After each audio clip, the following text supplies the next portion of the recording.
आखिर इतना बड़ा सच सीमा हैदर ने क्यों छुपाया? पाकिस्तानी सीमा हैदर की एक और लव स्टोरी सामने आ गई। सिर्फ सचिन ही नहीं, उससे पहले गुलाम से भी हुआ था प्यार। सीमा हैदर अब बाबा बागेश्वर के दरबार में अपना पर्चा निकलवाना चाहती हैं, लेकिन उससे पहले पीएम मोदी क्या करने वाले हैं, सबसे पहले ये जान लीजिए। सीमा हैदर ने अपनी मोहब्बत को पाने के लिए पाकिस्तान से बिना वीजा पासपोर्ट के भारत आ गई। शायद अदालत भी ये बात समझ गई थी कि अगर सीमा हैदर को जेल में डाल दिया गया तो सच बाहर नहीं आ पाएगा, इसीलिए सीमा और सचिन को एक साथ रहने की इजाजत दी गई। पूरा हिंदुस्तान वही सुनता रहा जो कहानी सीमा हैदर हर किसी को सुनाती रही। लेकिन अब सीमा हैदर का एक ऐसा सच सामने आ गया है जिसके बाद अब खुद पीएम मोदी कोई बड़ा फैसला लेने वाले हैं। सबसे बड़ा सवाल यह है कि क्या सचिन को सिर्फ मोहरा बनाया गया और सीमा हैदर ने जो कहानी बताई उसका सच क्या है? इसी साल जनवरी महीने में सीमा हैदर की तरह ही एक और मुस्लिम लड़की इकरा भी पाकिस्तान से नेपाल के रास्ते हिंदुस्तान आई थी।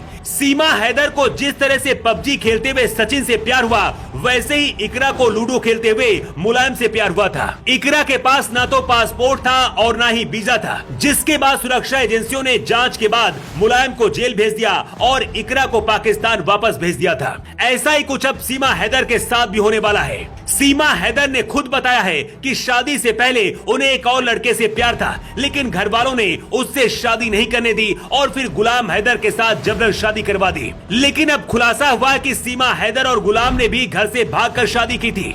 इसके बाद दोनों कराची में रहने लगे थे और फिर वहां से पबजी प्यार में सीमा सचिन के प्यार में भारत आ गई। सीमा हैदर 5वीं पास है और गांव की रहने वाली है, लेकिन फर्राटेदार अंग्रेजी बोलना और कंप्यूटर चलाना, भारत के खुफिया तंत्र को तोड़कर हिंदुस्तान में घुसना किसी को हजम नहीं हो रहा है। शायद सीमा हैदर को भी ये लगने लगा कि अब वो फंस गई है। ऐसे में सीमा हैदर सचिन के साथ अपने प्यार को सही साबित करने के लिए सीमा हैदर बाबा बागेश्वर के दरबार में अपनी पर्ची निकलवाने के लिए जाना चाहती है। बागेश्वर बाबा पंडित धीरेन्द्र शास्त्री इस वक्त खुद दिल्ली में है, लेकिन पुलिस ने सीमा हैदर को मिलने की और गांव से बाहर जाने की इजाजत नहीं दी है। सीमा हैदर को अब शायद लगता है कि पंडित धीरेन्द्र शास्त्री ही उनके मन की बात अपने पर्चे में लिखकर हर किसी को बता सकते हैं। सीमा हैदर की कहानी में इतने झोल हैं कि फिलहाल उनका केस कमजोर नजर आ रहा है। मसलन सीमा के पास से 4 फोन बरामद हुए, लेकिन पाकिस्तान वाला फोन टूटा क्यों मिला? इससे भी एक बहुत बड़ा शक जाहिर होता है। अगर मामला प्यार का था तो फिर चैट क्यों डिलीट की गई? वैसे सीमा हैदर के केस में आगे क्या होगा, ये जानने के लिए कानूनी प्रक्रिया के पूरे होने का इंतजार करना होगा।